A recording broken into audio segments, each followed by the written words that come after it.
4.4 មធ្យោបាយថ្មីរបស់បារាំងក្នុងទិសដៅធ្វើកំណែទម្រង់សង្គមកម្ពុជាយោងតាមកិច្ចព្រមព្រៀងឆ្នាំ 1886 បារាំងបានផ្អាកសកម្មភាពទិសដៅក្នុងការធ្វើកំណែទម្រង់សង្គមខ្មែរជាបណ្ដោះអាសន្នប៉ុន្តែគេមិនបានបោះបង់ផ្លូវនេះចោលទាំងស្រុងនោះឡើយបារាំងបានជ្រើសយកមធ្យោបាយថ្មីដោយប្រើទឹកប្រាក់ដើម្បីទម្លុះទម្លាយភាពរាំងស្ទះគម្រោងរបស់គេនៅក្នុងដំណាក់កាលឆ្នាំ 1888 ដល់ 1889 រដ្ឋបាលបារាំងបានចុះហត្ថលេខាជាមួយព្រះមហាក្សត្រនរោត្តម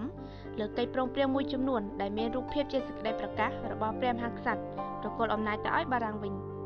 លទ្ធផលនៃសេចក្តីសម្រេចប្រតិយរបស់ព្រះមហាក្សត្រក្នុងការផ្ដល់អំណាចទៅឲ្យបារាំងគឺ 1. អនុញ្ញាតឲ្យខ្មែរស្ថិតក្រោមការគ្រប់គ្រងរបស់រដ្ឋបាលបារាំងជាថ្នូរនឹងការលើកកម្ពស់ការគ្រប់គ្រងដល់ព្រះបរមរាជវាំង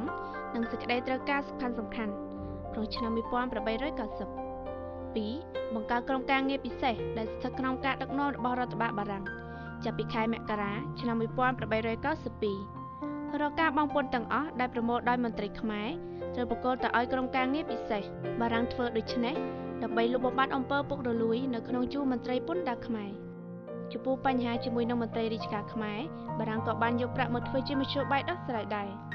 បារាំងបានអនុម័តច្បាប់ស្តីពីប្រាក់បៀវត្សរ៍មន្ត្រីរាជការមន្ត្រីរាជការអាចទទួលបានប្រាក់បៀវត្សរ៍ខ្ពស់ជាការឆ្លើយតបគេឲ្យមន្ត្រីរាជការខ្មែរត្រូវតែធ្វើការដោយភក្តីភាពនិងអបពីសមត្ថភាពបើពុំដូច្នេះទេគេនឹងត្រូវបាត់បង់ការងារបារាំងបានបង្កើតសាលារដ្ឋបាលសម្រាប់មន្ត្រីខ្មែរជាលក្ខខណ្ឌមន្ត្រីរាជការទាំងអស់ត្រូវឆ្លងកាត់សាលានេះមន្ត្រីរាជការដែលធ្លាប់តែជំទាស់តវ៉ារារាំងកំណែទម្រង់របស់បារាំងក៏ប្រែជាស្ងប់ស្ងាត់ទៅវិញ